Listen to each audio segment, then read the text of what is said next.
dar unde stau copiii ăia acolo, ia, hai domnule. Cu metre, mi-e rece cum îți place, matale.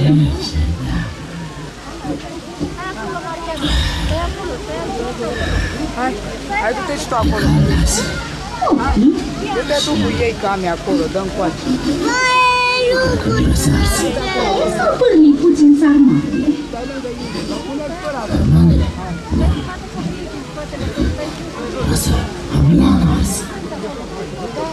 I-a dat foc la unul, babă, vezi? Icoana mea! Ajutor! Ei, acum scoate urete în cane. Cu capra de găsi să te pui, n-a că te-am venit de Soartele mele! Mă rog, scoate-mă! Scoate-mă că pierde inima în mine! Ba nu cu metre, că așa mi-a ars și mie inima după iezișorii mei. Cum ați rău să lăs? Arde totul, oricum mă lăsa!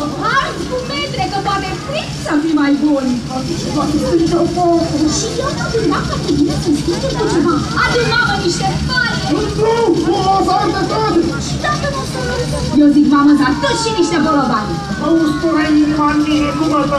Te rog, scoate-mă și nu-ți mai faci atâta o sfântă cu mine! Moarte pentru moarte cu metre și arsură pentru arsură. Că bine mai pleznișa din aura cu cuvintele din scriptura.